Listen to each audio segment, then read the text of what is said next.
Hi friends, welcome back. അപ്പോൾ last ഞാനിട്ട് video വേണ്ടിയിട്ട് എന്നെ സപ്പോർട്ട് ചെയ്ത എല്ലാവർക്കും ഒത്തിരി നന്ദി. പിന്നെ കുറച്ച് ക്വാളിറ്റി ഇഷ്യൂസും ഓഡിയോ ക്വാളിറ്റി എല്ലാം ഒരു കുറവുണ്ടായിരുന്നു. അപ്പോൾ നമുക്ക് നെക്സ്റ്റ് വീഡിയോ മുതൽ അതെങ്ങനെ ശരിയാക്കി വരാം. പിന്നെ ലാസ്റ്റ് വീഡിയോയിൽ ഞാൻ പറഞ്ഞിട്ടുണ്ടായിരുന്നു, ഞാൻ മോളെ പ്രസവിച്ചത് 34 വീക്സിലാണ് പ്രീ ടേം ആയിട്ട് പ്രസവിച്ചത്. അപ്പോൾ കുറേ അമ്മമാർക്ക് ഒരു ഡൗട്ട് ഉണ്ടാവും, ഈ പ്രീ ടേം ആയിട്ട് ജനിച്ച കുട്ടികൾ എങ്ങനെ വെയിറ്റ് ഗെയിൻ ചെയ്യും, മൈൽ സ്റ്റോണെല്ലാം എങ്ങനെ അച്ചീവ് ചെയ്യുന്നുള്ളതെല്ലാം.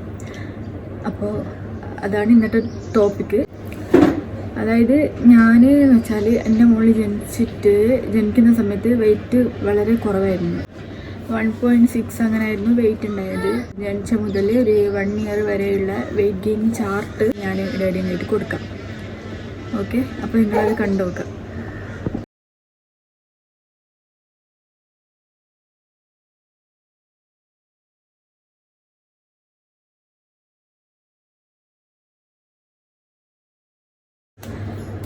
പിന്നെയെന്ന് വെച്ചാൽ ഓളിപ്പോൾ ജനിച്ച സമയത്ത് 1,600 വെയിറ്റ് ഉണ്ടായത്. അപ്പോൾ ഒരു 9 ദിവസം NICയിൽ അഡ്മിറ്റ് ആയിട്ടുണ്ടായിരുന്നു. കാരണം എന്ന് വെച്ചാൽ കിഡ്നി ഒന്ന് ഡെവലപ്മെൻ്റ് ആയിട്ടുണ്ടായിട്ട, ഓക്സിജൻ കൊടുത്ത് CPAP എല്ലാം കൊടുത്തിട്ട് അങ്ങനെയാണ് NICയിൽ ഉണ്ടായത്. അപ്പോൾ NIC ഒന്ന് ഡിസ്ചാർജ് ആകുന്ന സമയത്ത് വെയിറ്റ് ചെറുതായിട്ട് കുറഞ്ഞെന്ന് വെച്ചാൽ ഒരു 1.5 അങ്ങനെയായി വെയിറ്റ്. പിന്നെ നോർമലി ഒരു കുട്ടി ജനിക്കുമ്പോൾ 2.5 അങ്ങനെയാണ് വെയിറ്റ് വേണ്ടതെന്നാണ് ഡോക്ടർ നമ്മളോട് പറഞ്ഞത്. അപ്പോൾ ഈ 2.5 വെയിറ്റ് ആകുന്നത് വരെ മോളെ കുളിപ്പിക്കാനോ അങ്ങനെ പുറത്ത് കൊണ്ടുപോകാനോ അങ്ങനെയൊന്നും പാടില്ല എന്നാണ് ഡോക്ടർ നമ്മളോട് പറഞ്ഞത്. 2.5 വെയിറ്റ് വരാൻ വേണ്ടിയിട്ട് ഡോക്ടർ നമുക്കൊരു പൊടി തന്നിട്ടുണ്ടായിരുന്നു, ഒരു നമ്മളെ മുലപ്പാൽ മിക്സ് ചെയ്തിട്ട് കൊടുക്കാൻ വേണ്ടിയിട്ട്. അപ്പോൾ ഞാനതങ്ങനെ കൊടുത്തോണ്ടായിരുന്നു. അപ്പോൾ ഒരു 1.5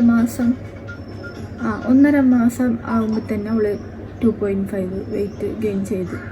പിന്നെ അങ്ങോട്ട് നമ്മളെ ഫീഡിങ്ങിലും കെയറിലും എല്ലായിട്ട് ആൾ വെയിറ്റ് ഗെയിൻ ചെയ്തുകൊണ്ട് വന്നതാണ്. അപ്പോൾ ഈ വെയിറ്റ് ഗെയിൻ പോലെ തന്നെ അമ്മമാർക്ക് ഉണ്ടാകുന്ന ഒരു ടെൻഷൻ കൂടിയാണ് ഈ പ്രീ ടേം ആയിട്ട് ജനിച്ച കുട്ടികൾ മൈൽ സ്റ്റോണൊക്കെ അച്ചീവ് ചെയ്യുന്നത് എങ്ങനെയാണെന്നുള്ളത്. അതേ ടെൻഷൻ നമുക്കും ഉണ്ടായിന്.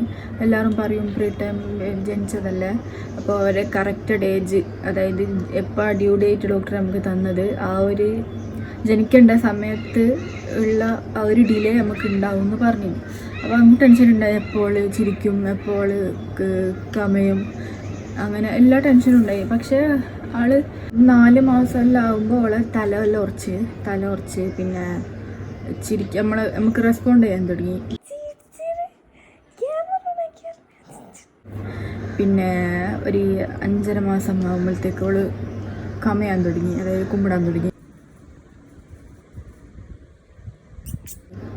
പിന്നെ അവിടുന്ന് അങ്ങോട്ട് സ്പീഡായിട്ട് എല്ലാ അച്ചീവ്മെൻറ്റുകൾ ചെയ്തിന്. ഞാൻ എല്ലാ വീഡിയോസും ക്ലിപ്സ് എല്ലാം ഇവിടെ കൊടുക്കാം.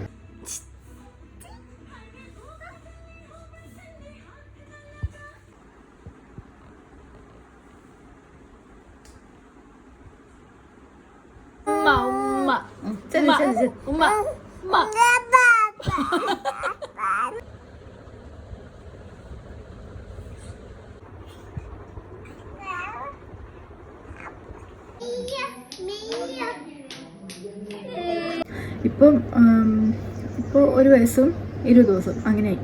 ഇപ്പം മെല്ലെ ഒരു 2-3 സ്റ്റെപ്പ് വെക്കുന്നുണ്ട്.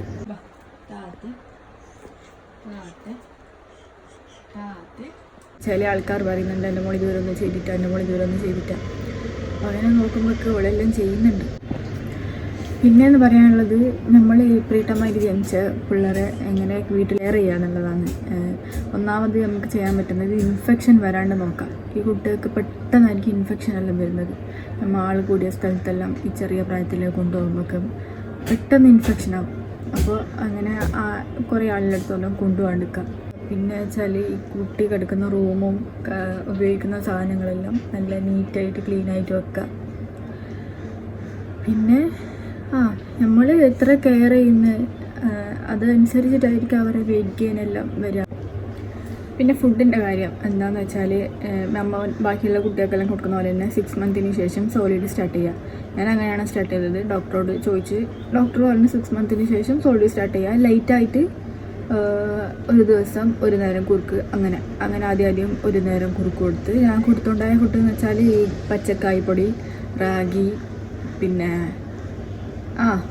ഈ കുറച്ച് അതെല്ലാം ആദ്യം കൊടുത്തോണ്ടായേ. പിന്നെ ഈ ക്യാരറ്റ് പ്യൂരി കൊടുത്ത്, ആപ്പിൾ പ്യൂരി, അങ്ങനെ കുറച്ച് വെജിറ്റബിൾസിൻ്റെ പ്യൂരി ആയിട്ട് അങ്ങനെ കൊടുക്കാൻ തുടങ്ങി. പിന്നെ ഇപ്പോൾ എല്ലാം കൊടുക്കുന്നുണ്ട്. ഇപ്പോൾ 1 year ആയല്ലോ. അപ്പോൾ ഇപ്പോൾ എല്ലാം കൊടുക്കുന്നുണ്ട്. ചോറ്, നമ്മൾ കറി കൂട്ടി കൊടുക്കും, അല്ലെങ്കിൽ നമ്മൾ തിന്ന സാധനം എല്ലാം കൊടുക്കുന്നുണ്ട്. നമ്മളത് കഴിക്കുന്നുണ്ട്. അപ്പോൾ ഈ പ്രീടൈമായിട്ട് ജനിക്കുന്ന കുട്ടികൾ അമ്മമാർ വിഷമിക്കേണ്ട, ബേജാറാവേണ്ട കാര്യമൊന്നുമില്ല. കാരണം മറ്റേ കുട്ടികൾ പോലെ അല്ലെങ്കിലും ഇവർ മെല്ലെ മെല്ലെ ഉഷാറായിക്കൊണ്ട് വരും. എൻ്റെ ഒരു എക്സ്പീരിയൻസാണ് ഞാനിപ്പോൾ നിങ്ങളായിട്ട് ഷെയർ ചെയ്തത്. അപ്പോൾ ഇതെല്ലാവർക്കും ഉപകാരപ്പെടുമെന്ന് വിചാരിക്കുന്നത്. പിന്നെ എൻ്റെ ചാനൽ ആദ്യമായിട്ട് കാണുന്ന ആളുണ്ടെങ്കിൽ ഒന്ന് സബ്സ്ക്രൈബ് ചെയ്യുക, ലൈക്ക് ചെയ്യുക, വീഡിയോ ഷെയർ ചെയ്യുക. അപ്പോൾ നെക്സ്റ്റ് ഒരു വീഡിയോ ആയിട്ട് വരുന്നവരേക്കും ബൈ.